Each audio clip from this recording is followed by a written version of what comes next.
Hi, my name is Whitley-Putz, and I'm your instructor for Writing Disney. I'd like to welcome you to the course. This is one of the themed Writing 2 courses at UC Santa Cruz that fulfills the C2 requirement, the second of the 3 undergraduate writing requirements at Santa Cruz. In this course, we're going to take a close look at the world of Disney, from the major motion pictures to the theme parks to the mega corporation that markets to children and adults all over the world. This theme, however, is merely a vehicle to get to the real work of Writing 2, which is to introduce you to the major tenets of undergraduate research writing. This online course is going to be taught using a piece of educational software called Canvas. All of our lectures, lessons, discussions, activities, assignments, quizzes, and grading will take place within Canvas. In an on-campus course, you usually go to your class 2 or 3 times a week for a total of 3 to 5 hours per week. Students in online courses often make a huge mistake by assuming they can log into their online course once a week for a few hours and get everything done. In an online course, however, we blur the line between in-class activities like lectures and homework. What some students don't realize is that the work in all classes is built around an idea called the Carnegie Unit.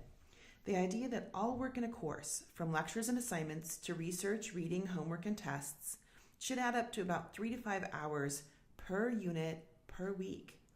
So for a 5-unit course, you should be spending about 15 hours per week working on the course material.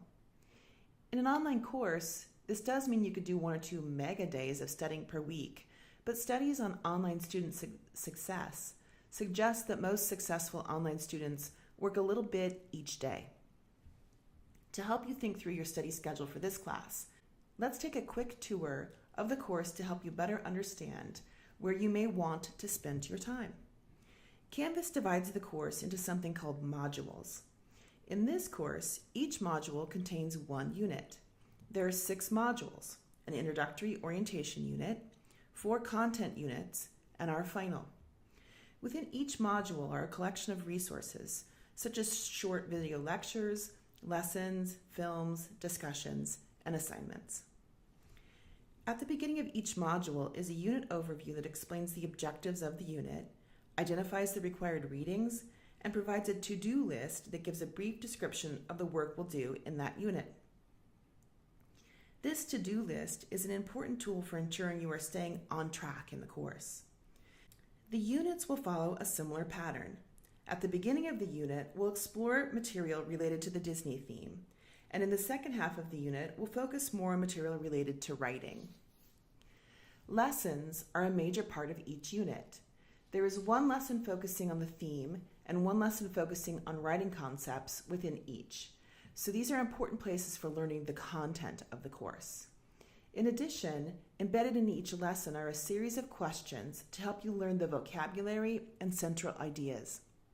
At the end of each lesson, your score on these questions is automatically entered into the gradebook, so you want to review each lesson carefully and thoroughly. Another major part of each unit is the discussion. In a face-to-face course, discussion drives the energy and learning of the course, and this is no different in an online course. Discussions are your opportunity to examine, ponder, question, challenge, and think through the resources in the course.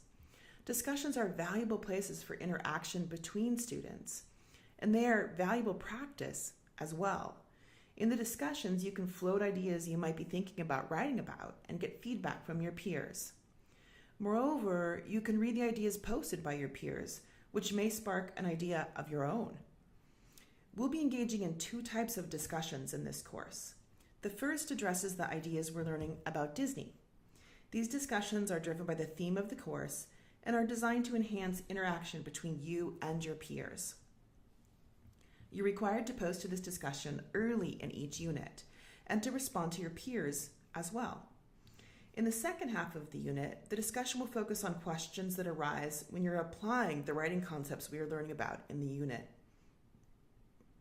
These discussions focus on the muddiest point, the writing concept you're struggling with, and will help you get quick feedback on questions about writing techniques that arise while you're writing.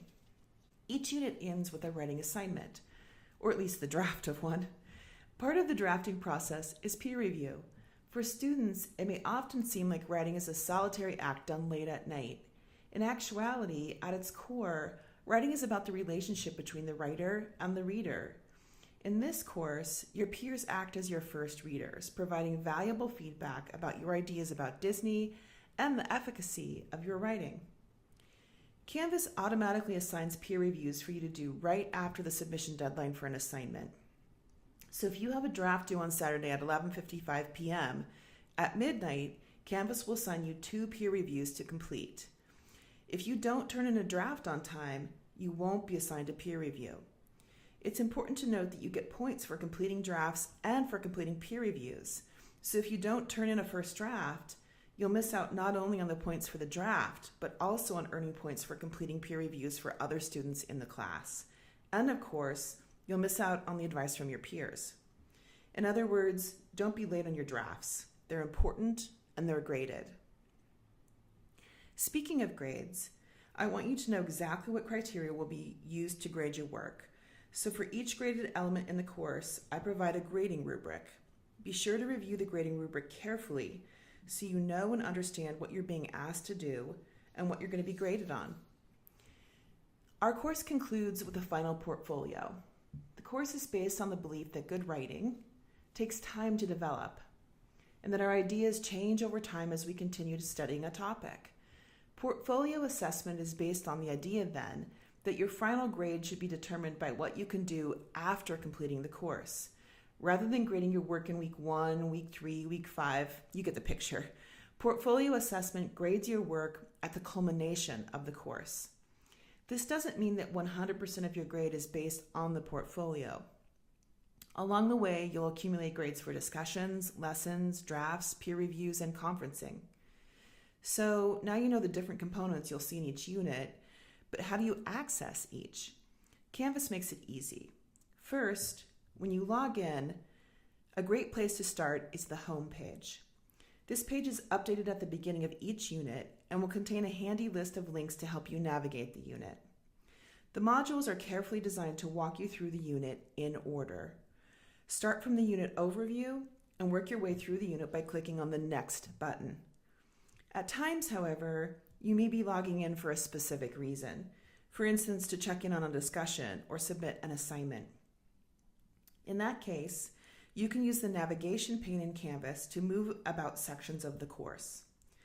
One of the handiest buttons on the navigation pane is the syllabus.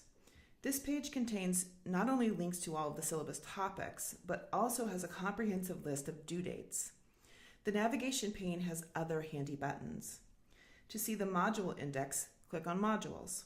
To go directly to Discussions, click on Discussions.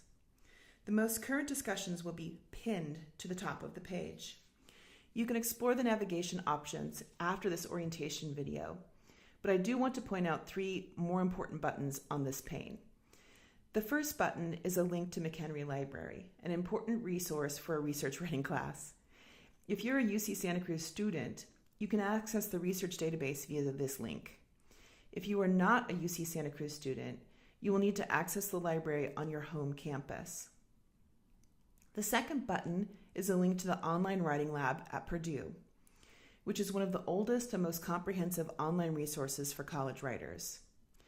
Finally, the last link I want to point out is the link to my virtual office. On Wednesdays from 9 a.m. to 10 a.m., I'll be in my virtual office. Simply click on the link to join me there. This is also the link we'll use for conferencing. And if you can't meet during my office hours, we can always schedule another time to meet. There's one final feature of Canvas I'd like to show you before I let you loose to explore on your own, the user interface.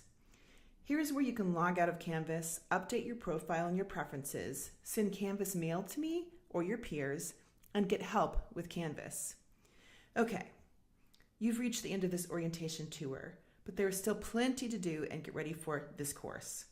To complete this week's work, please be sure to do the following.